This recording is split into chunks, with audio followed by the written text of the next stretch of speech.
In 2 Kings chapter 7, we see that Elisha has gone away from his land into the wilds of Damascus, and he's travelled to the land of the Arameans.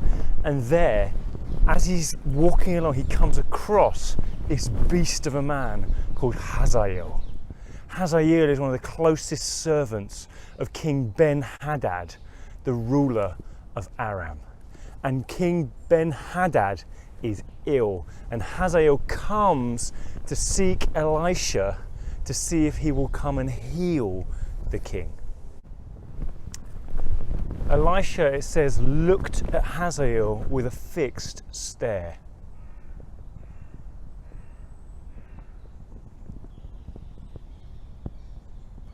To the point of Hazael's embarrassment.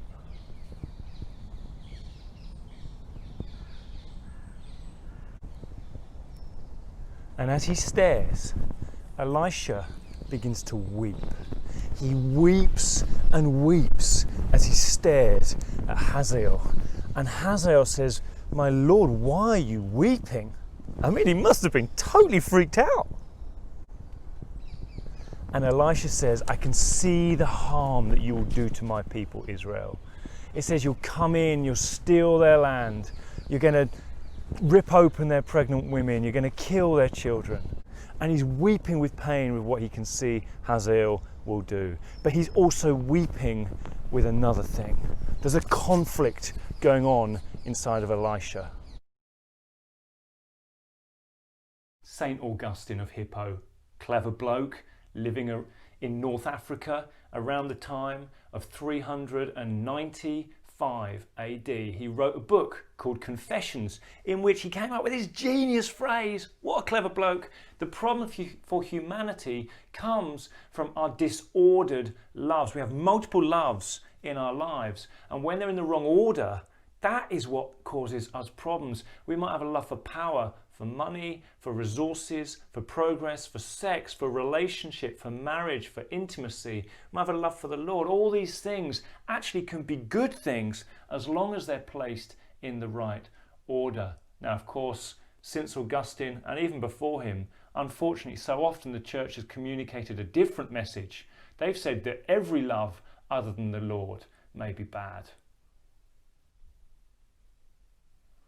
But the truth is, of the call of God is that all desire for intimacy and sex and for progress and resources and even for influence and power can be good things when they're placed below the Lord in our priorities. If He is the foundation stone, we can build the other loves into our life. He wants to be first though. He is like a concrete block, this huge presence, this enormous reality, bigger, stronger, more significant than any other love. And if we place a love before Him, if money is the foundation stone for our lives, the truth is money cannot take the weight and it's crushed. If power and then sex and then money are our foundation stone, the Lord just sits as a hobby in our lives. The truth is that they're crushed beneath the weight. The priorities within Elisha are wrestling and fighting, and it's like, what should I do?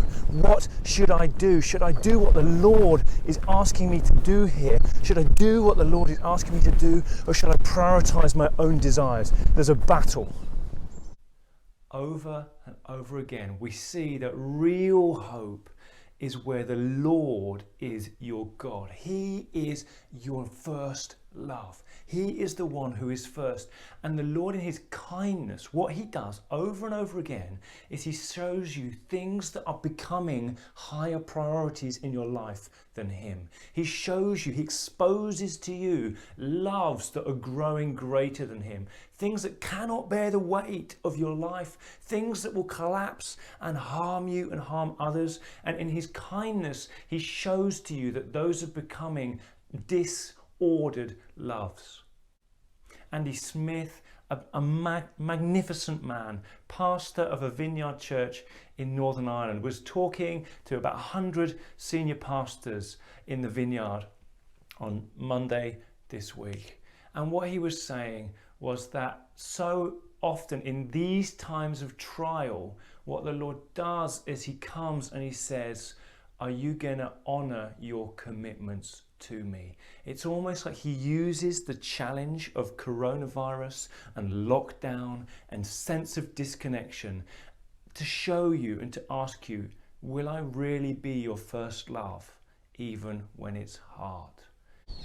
Because of this turmoil in Elisha, he weeps. He weeps. He chooses, the Lord will be my God. I will put my hope in whatever the Lord says, even when it contradicts my own priorities. So he gives the word to Hazael. You will come in against Israel, my people. You will destroy their land. You will ruin their crops. You will murder their children. You'll rip open the pregnant women. What an awful, awful word. But he sees it in the Lord and he has to give it. The truth is this, you can actually hang around church and be around God, many do, even though God is not your first love. Because if you follow God's call, if you work hard, if you love your neighbour, if you're true to your word, if you care for justice, if you honour people around you, you actually probably will find yourself making more money. You probably will find that God in his generosity gives things to you, and you can, let's be honest, you can be in church and actually love money more than you love God. And a time of trial comes where you get a challenge that your money suddenly starts to feel like it's less secure.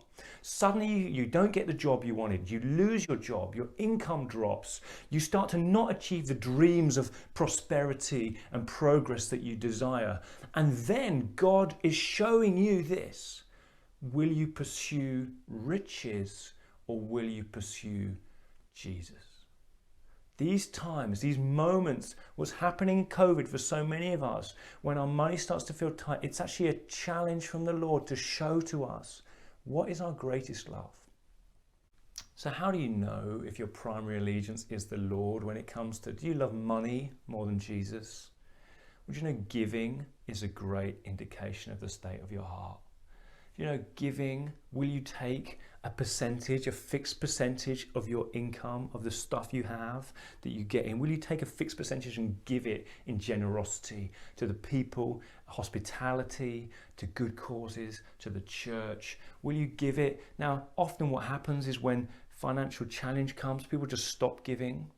But the way to do it, really, let me just encourage you, if you give a percentage, you can give a percentage of a very small amount and you can give a percentage of a very large amount, but your heart is still the same that you want to give. It preserves your heart. If you just give a lump sum, then your income drops. You're very likely just to stop giving, but you give a percentage, it can sustain over and over. I want to encourage you, a great way to demonstrate to the Lord that He is your first love is to give a fixed percentage of your income to Him, to the church, to good things, to hospitality, to kindness, to generosity.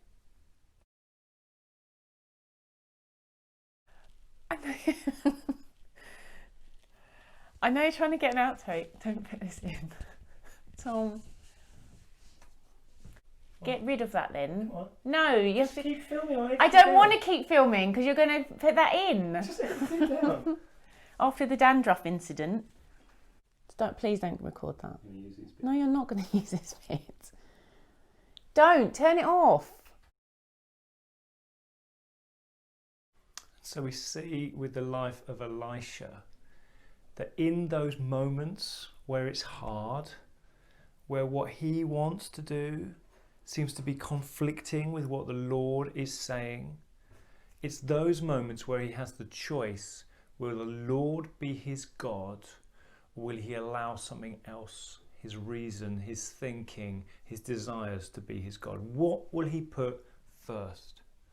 And the reason Elisha is such an agent of hope that God uses to bring such transformation to his community, the reason why Elisha is a man used by God, celebrated by God, the reason why Elisha is that person is because when it comes to it, even in the hard moments, Elisha says, the Lord will be my God. And so many people are saying in lockdown, about 30% of people who are around churches have fallen away from church. The Lord has brought a challenge into our lives. He's brought a challenge into our lives to challenge us to say, will we just pursue Jesus when it's fun, when there's a crowded room, when it's easy? Will we just sing worship songs when there's a great band playing amazing stuff? Or will we really love the Lord, honor the Lord, pursue the Lord, put Jesus first even when it's hard? And 30% of people have already said to the Lord, nah, I'm not going to pursue you, because it's actually those other things that I really love. And what the Lord is showing in this time is that he prefers to be the God of a few than the hobby of many.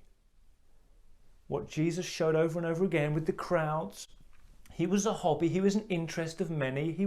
That was all right for a while, but what he prefers is to be the God of a few, because when he's your God, you can be an agent of hope. When he becomes your first thing, you'll do whatever he says, even when it's hard, then you'll be an agent of hope.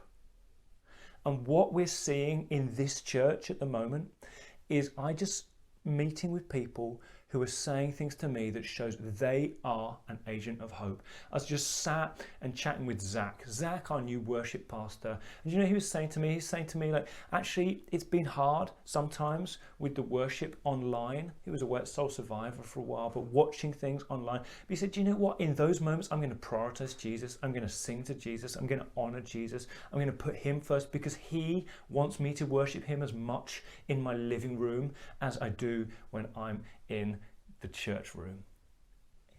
Agent of hope.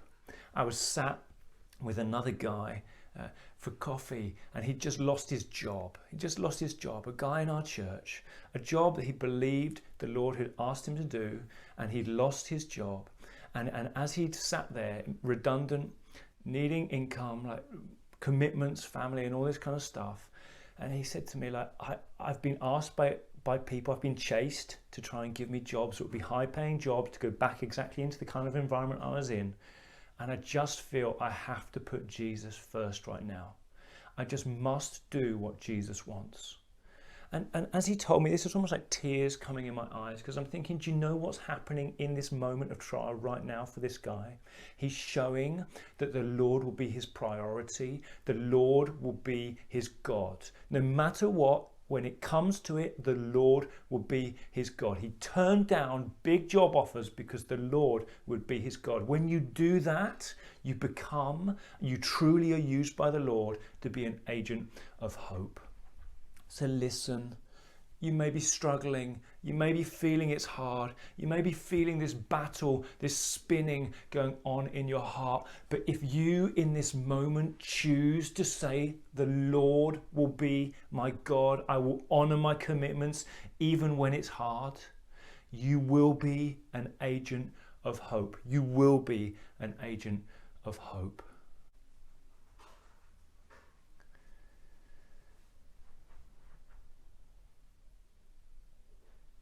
In the book of Hebrews, it sums up who the agents of hope were in the world in chapter 11, an amazing chapter on people of faith. In that chapter, it sums people up. It says that they faced opposition. Some of them were even sawn in two. It says Moses regarded the riches of Egypt worth nothing compared to the pursuit of the purposes of his God. And for you right now, do you know the encouragement to pursue, to make Lord your God is this? It says, God was proud to be called their God. The world was not worthy of those who chose to make the Lord their God, who through hardship and through ease, they preferred the praises of God to anything else that could be found. And so I want to pray. I want to encourage you. Honor your commitments to the Lord. Put him first. Make him your foundation stone. Enjoy the other things. Money, sex, and power when they're in the context of the Lord being your first love. So much good can come of that. But pursue the Lord your God.